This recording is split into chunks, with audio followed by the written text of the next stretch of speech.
Greetings, Doc John here, and I am the Entreprofessor. Today I'm going to be starting from scratch.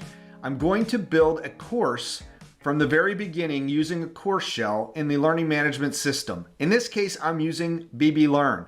There are lots of other good learning management systems out there. Most of us really have to use the system that's available through our university. So this is the one that I'll be using. I've had experience using Canvas, I've had experience using Brightspace, and a number of others.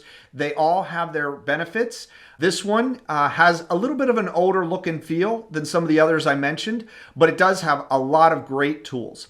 But when you first start, you have an empty shell, which means there's nothing in it, there's no course available, and how do you organize this in a way that's not only useful to students as they're taking the course, but it's logical, that's also recognizing the need for accessibility for anyone who has special learning needs or perhaps hearing impairment or other disabilities where they need to have access to tools that can help them to be effective and to really get the most out of the course. So I'm going to build a course from scratch and show how I do that.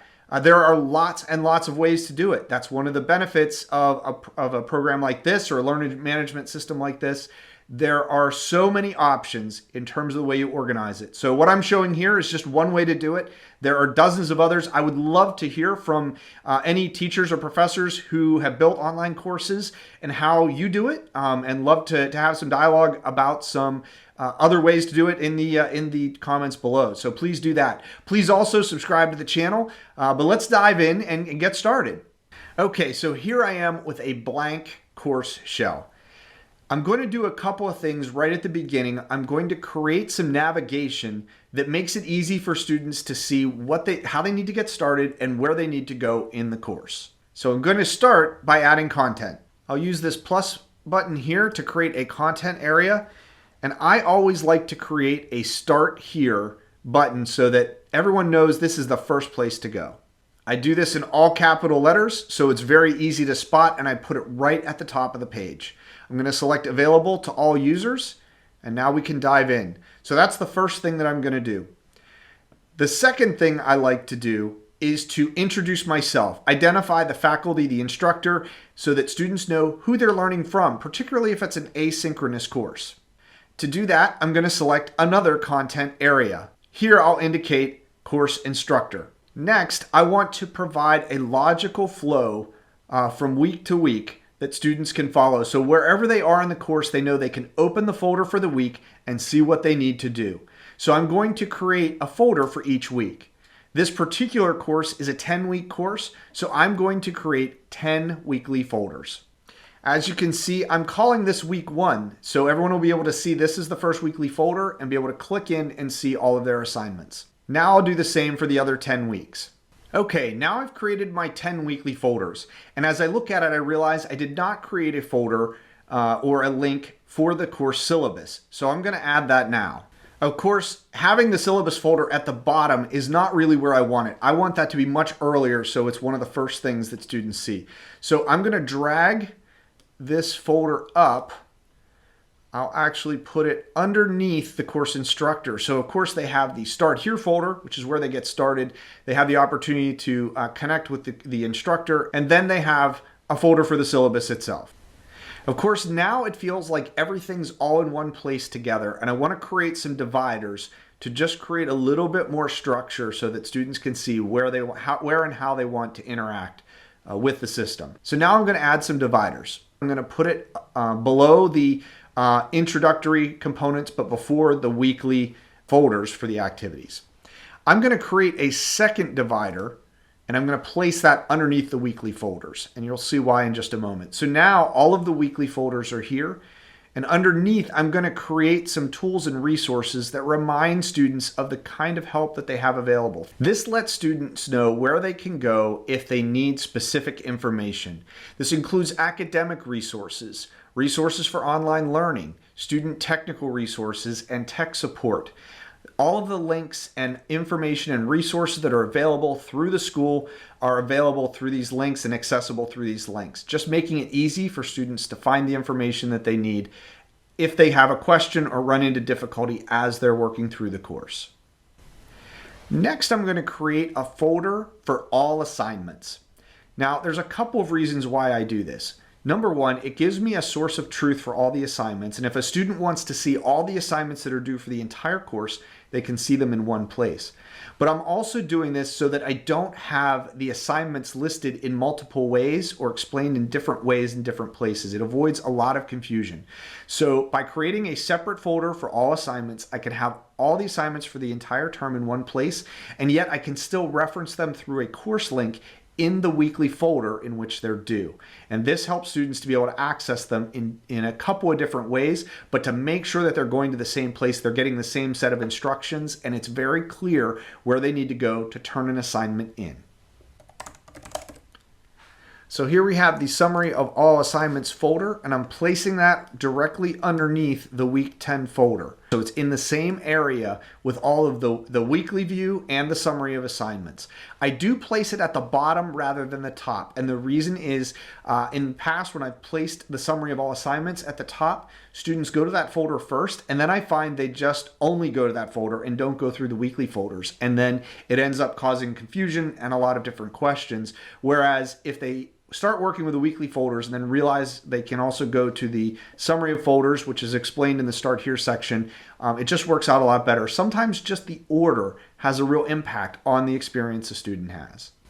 So as you can see, now I have organized my course shell. I've just gotten the big pieces in place so that I'm ready to take my learning objectives and turn them into the activities of the week.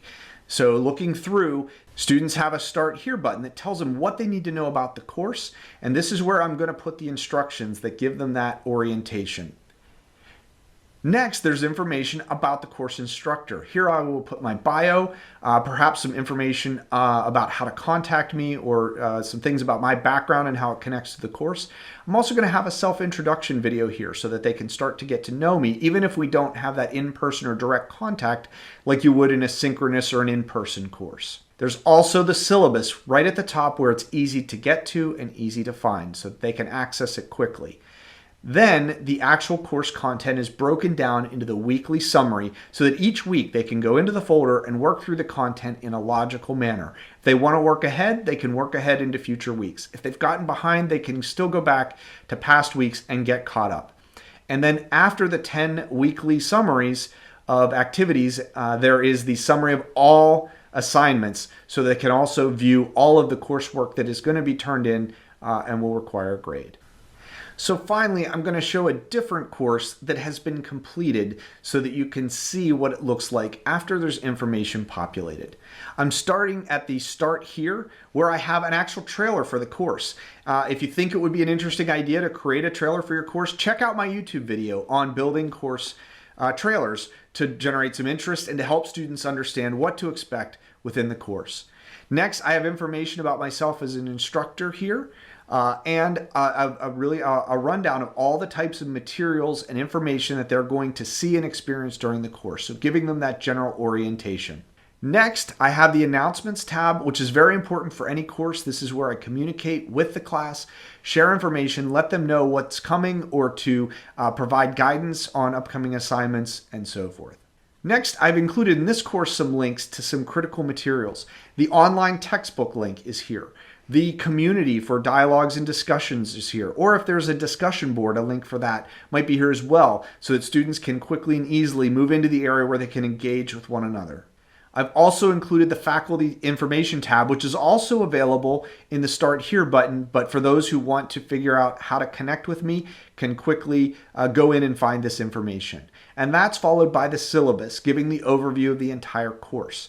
Then, as you can see, the weekly folders are all in line week by week, but they also have a title indicating what the focus for that week is in the program. Now I'll click into one of the weekly folders, and as you can see, I have it organized. I start with a trailer for the week, just like I did a trailer for the course.